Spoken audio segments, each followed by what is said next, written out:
what we talking about? Let's talk about the psychological meanings behind the planets of astrology. If we want to tap into our inner world, then we gotta tap into the parts that make up our inner world.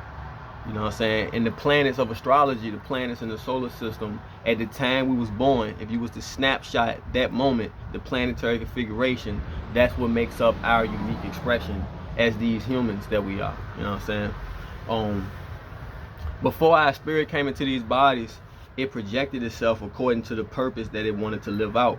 And it had to respect the planetary configuration that was going to help bring about that purpose in the best way. You know what I'm saying? So it had to wait, for a specific planetary configuration. So we're gonna talk about all the planets, Sun on through Pluto. Talk about the North Nodes. Talk about planets in retrograde and what retrograde mean. Um, so yeah, so let's get into the sun. What the sun means. So we're gonna get into the planets. I ain't gonna, of course, we ain't gonna be able to talk about like the planets got so many meanings. I might miss a few, so that's cool. But let's get into the sun. The sun is basically your main purpose, your core. That's your ego. You know what I'm saying? That's the main thing you are when you come to this world. Is your sun sign. We know ourselves as our sun signs, but most people don't know anything past that. We know we're Aries and Gemini and Aquarius and things like that by way of our sun sign, and that's all we know.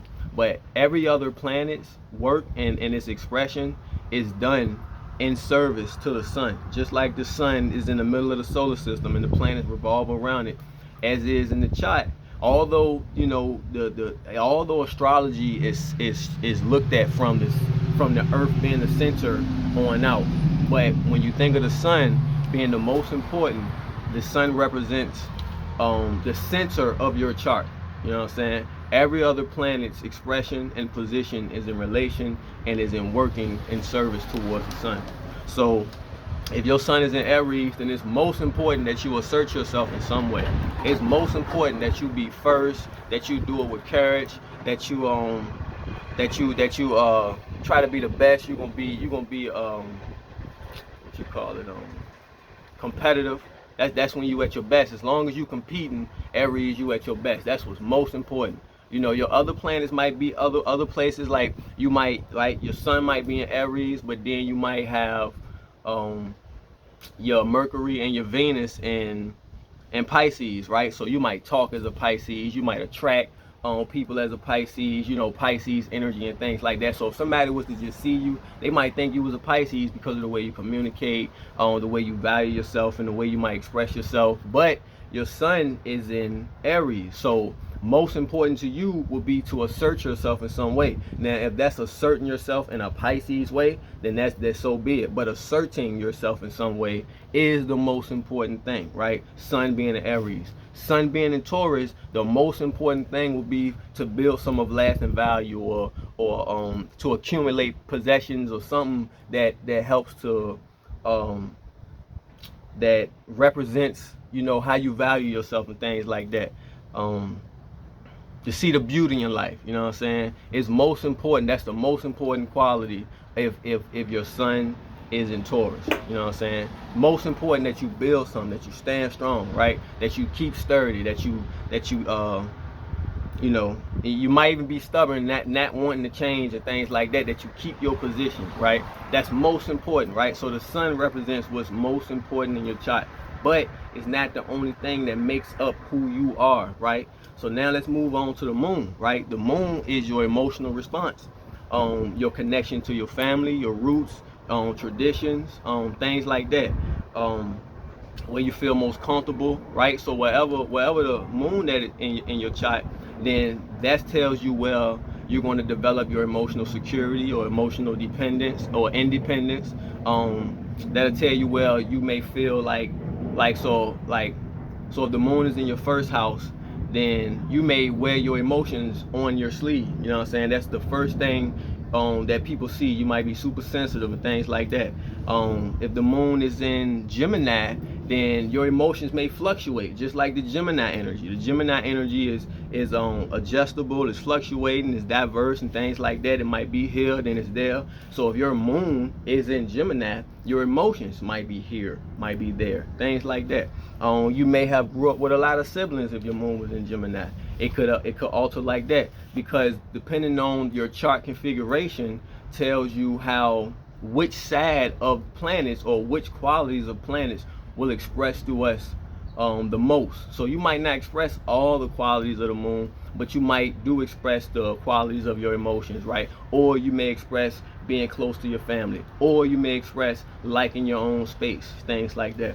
If your Mercury is in Cancer, if your moon is in Cancer, then you may be very connected to home. You know what I'm saying? You may have grew up or are surrounded by people very close to you, very protected, and your emotions may be very sensitive. You may be very intuitive. You may be very aware of your space and things like that.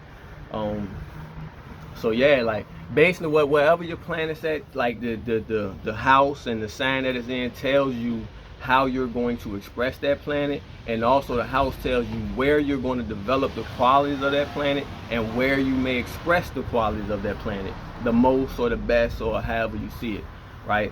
So now we're moving on to Mercury. So from Mercury on out to Pluto, these planets turn retrograde. The sun and the moon do not turn retrograde, they stay direct, right?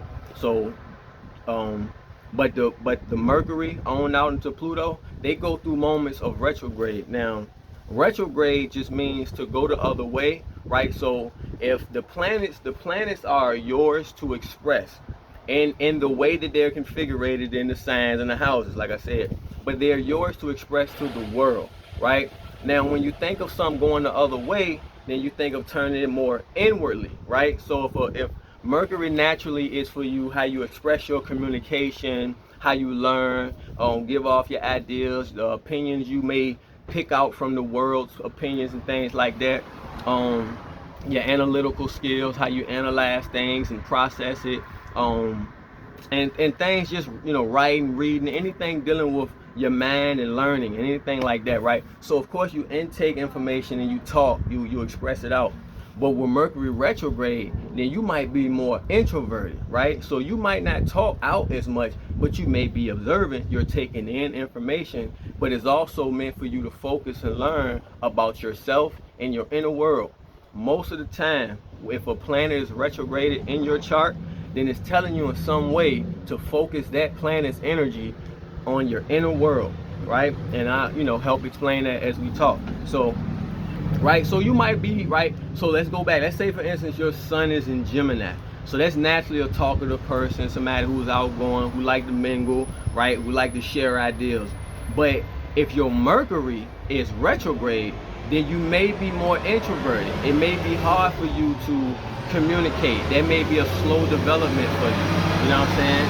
Because you may wonder why. It's because you're more so meant to focus your communication skills and your searching skills on yourself, right? There's be curious about your inner world, right? And that'll serve you best versus trying to talk to mingle out here. That's why that's being shut down, because that energy is meant for you to turn it within, right?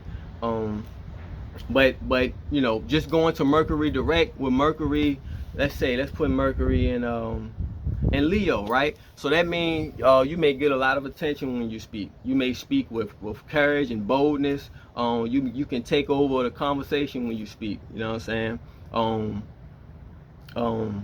Let's say, for instance, your Mercury is in Virgo, then you may be very calculated with your thoughts. You know what I'm saying? You may only speak when it makes sense for you, right? You're not gonna just talk dreams and talk, small talk. If it don't serve purpose, then you might not even want to talk about it.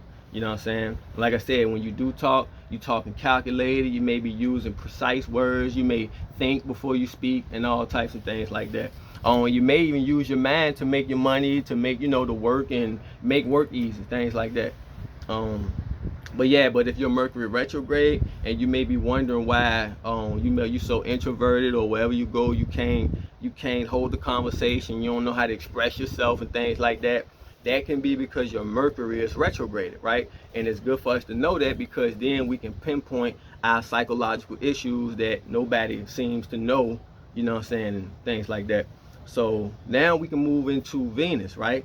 Venus represents, not going direct, Venus represents your own sense of values, on the things you possess to help you be in tune with, you know, how you value yourself and things like that. That can be money, physical possessions, they can be spiritual possessions, on resources and things that you give value to.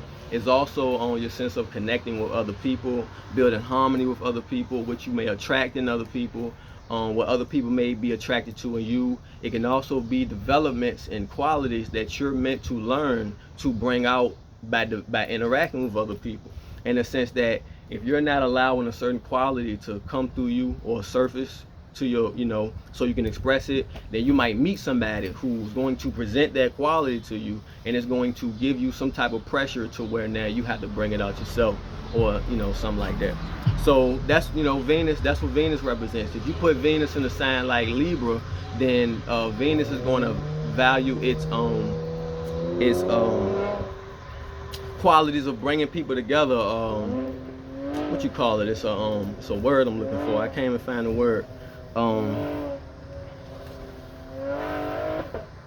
Yeah. But anyway, but you'll value your harmonious, your ability to be harmonious with people, right? You may value that, but you may also use that to gain money, right? You might want to be a judge or something like that, right? Because you value harmony, you value fairness so much, you know. So you might be a judge, somebody of authority. You might want to be police, somebody who is holding the fairness, you know what I'm saying, and things like that.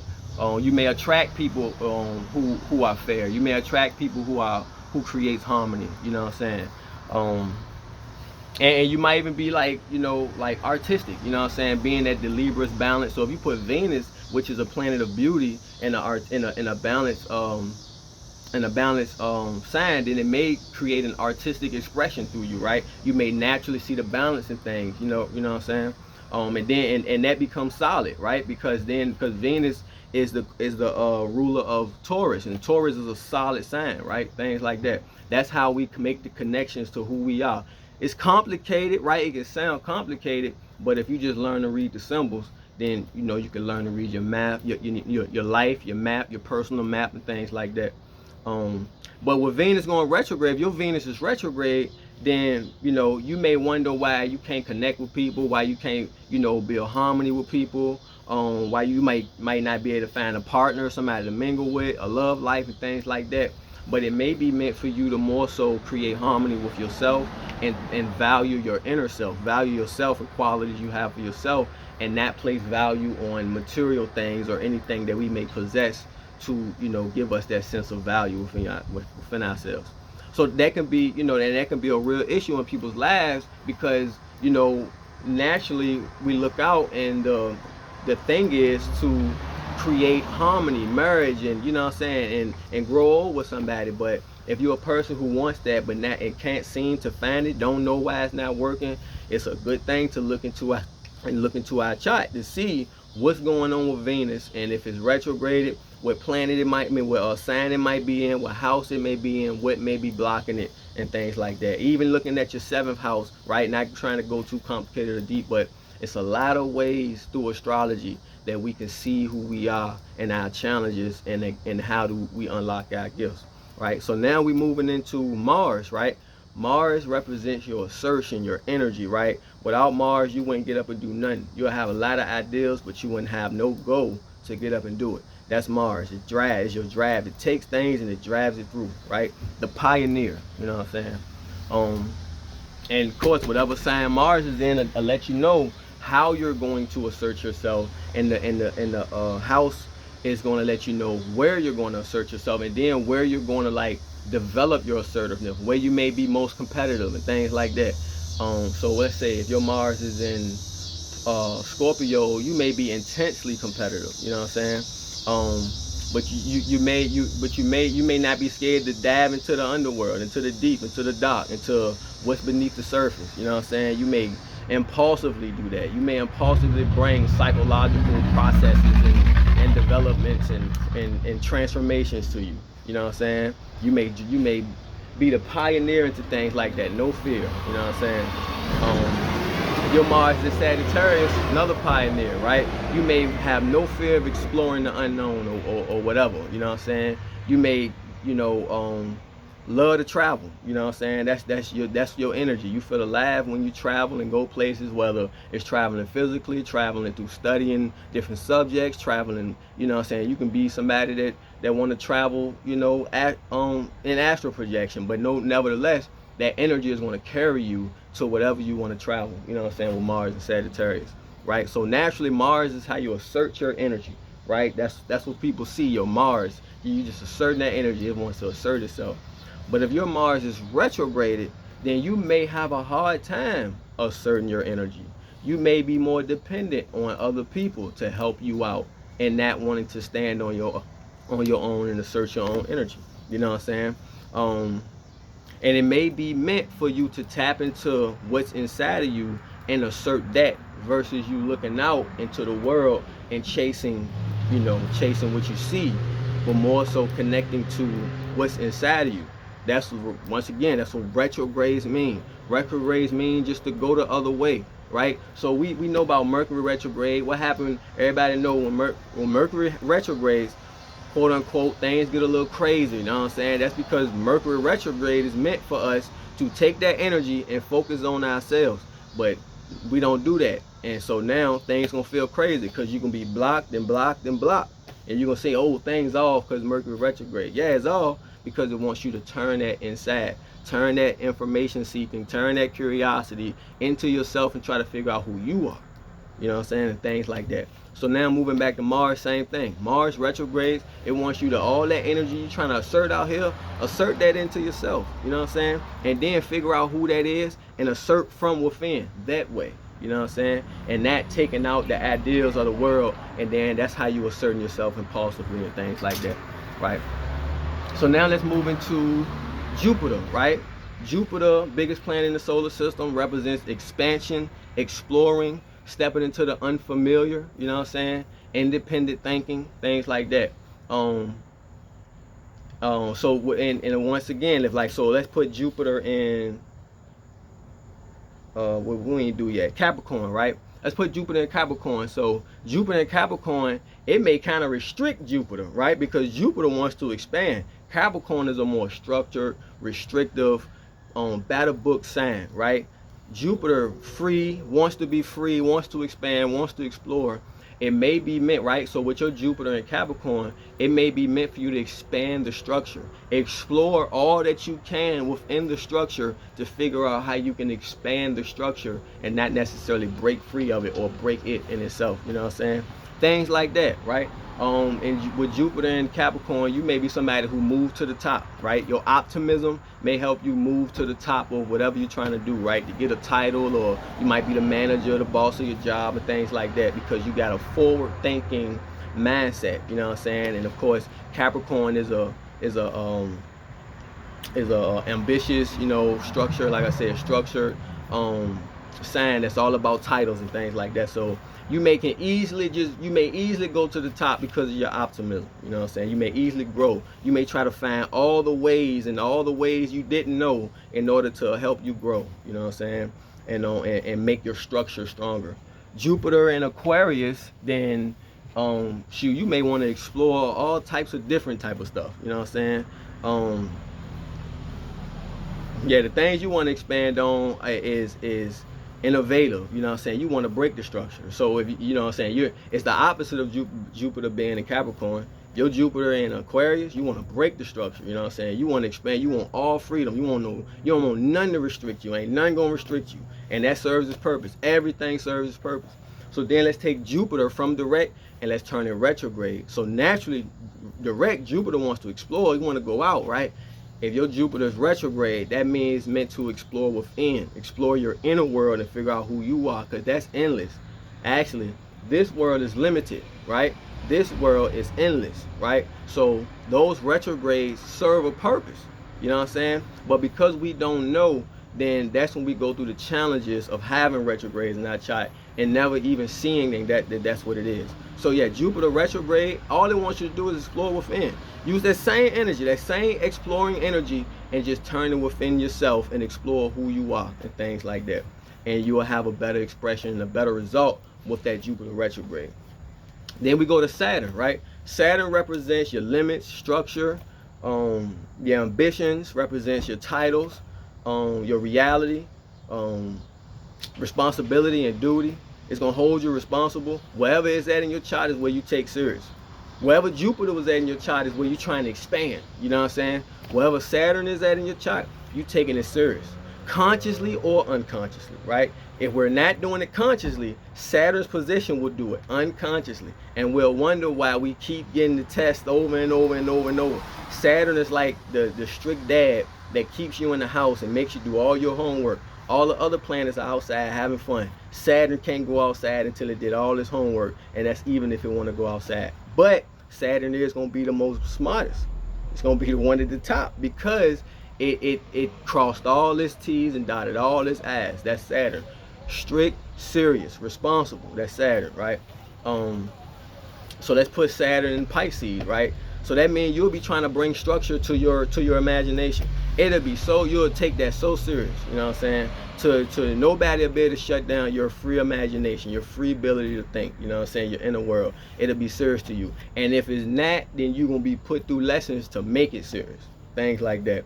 If your Saturn is in Aries, then it's going to be serious for you to assert yourself. You know what I'm saying? You're going to make that your responsibility. Wherever Saturn is at, you may feel a lack in that area. So you trying to make sure because you don't want to lack. Like I said, if you ain't doing it consciously, then life, because sometimes if your Saturn is in Aries, then you may fall on the other side and you may be dependable. So this life is meant for you to go through the test to be more assertive and things like that. That's how it go, you know what I'm saying?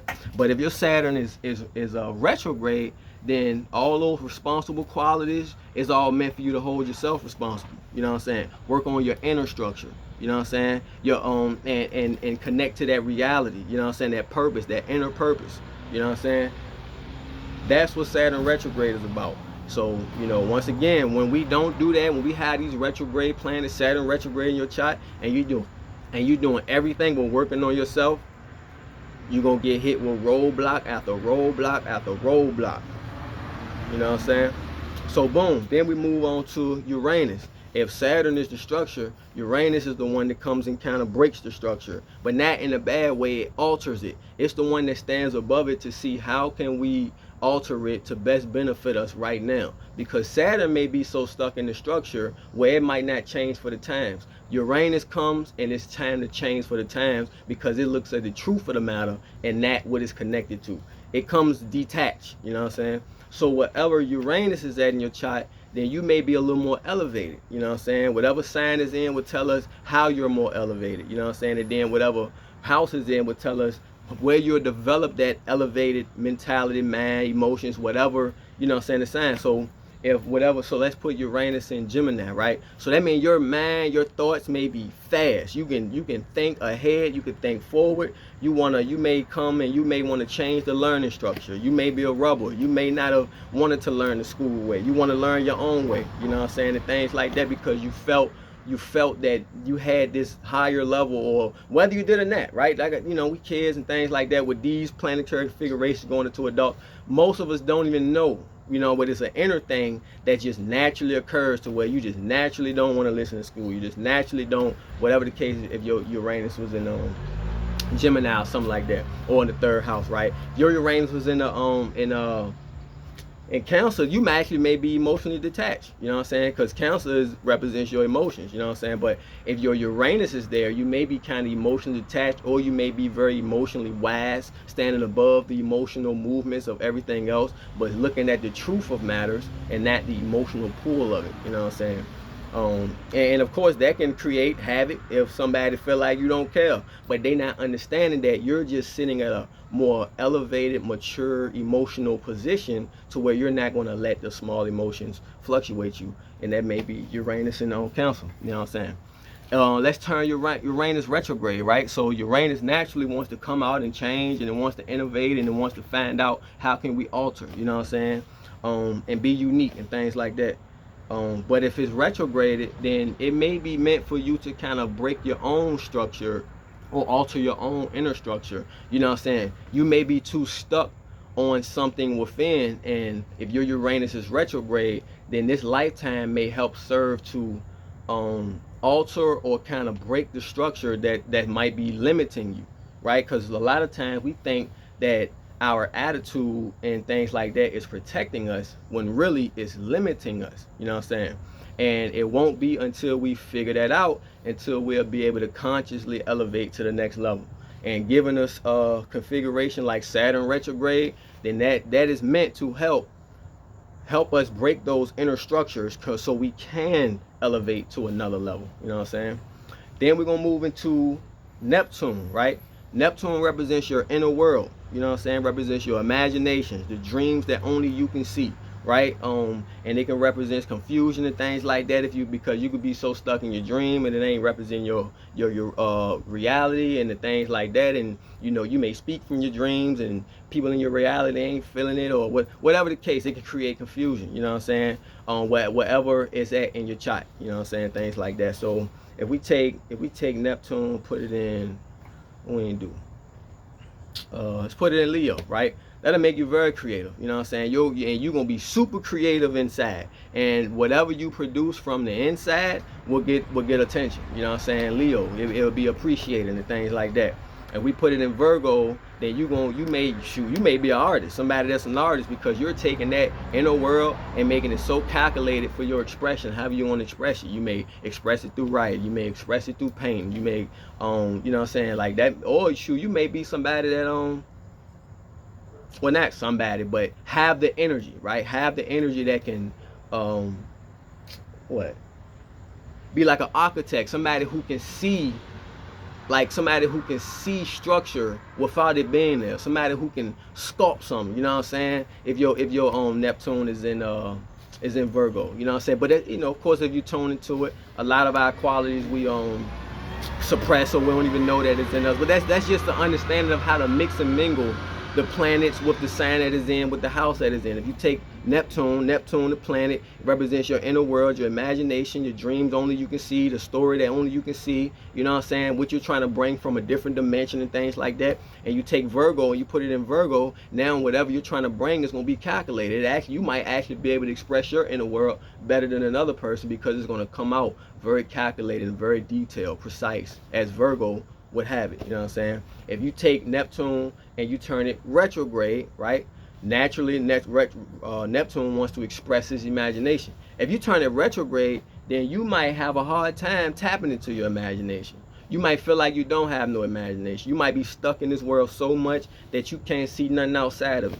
You know what I'm saying? And this life is to help you break from that. So it's meant for you to focus on breaking free of this reality, so you can see beyond it. You know what I'm saying? And things like that. So yeah, if your Neptune retrograde, that may be the problem. You know what I'm saying?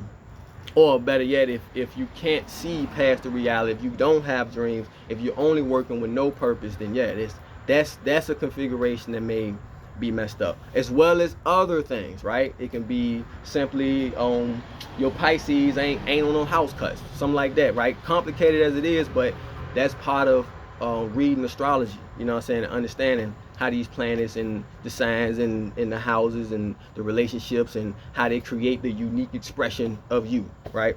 So now we're moving into the last sign, the last planet, right? That's Pluto, right?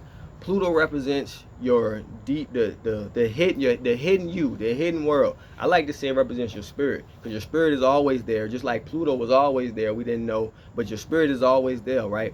And it's meant for you to go through transformations and trying to help express it and get more in tune with it. You know what I'm saying? And of course, we come into this world, and the world shapes us, and then our spirit is trying to help unfold us to, in a certain sense, to help be more who we was meant to be, and not what the world wants us to be. You know what I'm saying? So Pluto represents your hidden world, the things we had, the things we buried, the things we suppress. But it also represents your power, your strength. Like I said, your spirit. That's all power, the unbreakable you.